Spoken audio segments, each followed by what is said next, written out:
the tax policy dialogue is mainly to bring a nexus between the tax administration and tax policy, which is basically the ministries of finance. So you realize that for us to build a very strong, competitive tax system, the tax policy and the tax administration, of course not forgetting the legislation part of it, they need to be coherent with other national policies. So the purpose of this conference is basically to ensure that we are aligned, the policymaker, the administrator. How do you coordinate and ensure that all your interventions speak to each other with national interest in terms of supporting sustainable economic growth? So that's the purpose of this conference in the Rwandan context. But also when you want to put it in the Africa context, also you realize that there is a lot happening in the global tax agenda. But we also have our own realities as Africa. So how do we ensure that the African voice is carried along the way in terms of setting the global standards, but also implementing those standards?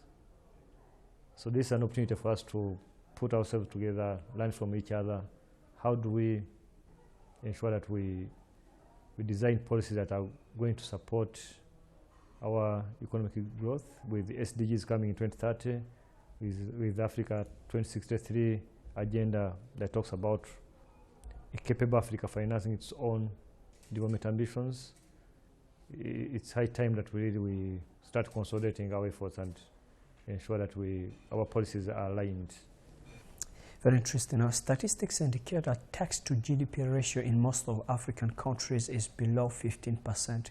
Now, talking of coherence that you've touched on, how do you think it can contribute to increasing that rate? One, we need to, again, reflect and agree that tax is a product of economic activities. So the ultimate objective of African continent is to ensure that there is sustainable economic growth that is inclusive in nature, but also prosperous for our citizens. And if you're going to achieve that, you need to scale up your intra-regional trade. Today in Africa, we are trading among ourselves at about 12%. When you go to other continents, they're in 70s. So what does that mean? It means that we are a net importer, a net consumer. So we need, if you see what the heads of state signed off, the Continental Free Trade Area, it's coming to boost economic growth, boost intra-Africa trade, and by doing that, you're going to address our biggest challenges, because today we have the biggest number of youth as a continent, so you need to create jobs. So that's what we see that is going to help us to sustainably achieve our sustainable development goals, and also the Africa 2063 agenda, where they have the priorities that we need to achieve. But again, you also appreciate that globalization is taking its toll at a very fast rate. So we're all competing for foreign direct investments. You attract investors all over the world. And when you look at the numbers, the level of foreign direct investments into Africa vis-a-vis the tax revenue growth in Africa, they don't match. So what does that mean? It means it's possible we're leaking a lot of revenue. And that's why when you look at this financial flow report under the leadership of former President of South Africa, Mr. Thabo Mbeki, it talks about Africa losing about 50 billion. So that's quite a large sum of money, which is even more than the aid that we are getting. So the purpose of this meeting, again, under the leadership of Ministers of Finance, the tax administrators and legislators, how do we ensure that we stop bleeding by losing revenue to other jurisdictions outside Africa? So that's the same. We need to really have a sense of urgency to say, how do we leverage on the tools? Today we have tools that have been developed to address those challenges. So again, the African Tax Administration Forum, as a body, it is helping us as a continent to organize the resources, build the capacity among our tax administrations to ensure that we can design systems and make use of the tools that will help us to make sure that whatever economic activities that are conducted within Africa, they are taxed in Africa, and that money remains in our continent and goes back to the economy to stimulate economic growth. All right. Now, what lessons do you think Rwanda has to share with the rest of the countries that are taking part in this dialogue in terms of effective tax collection?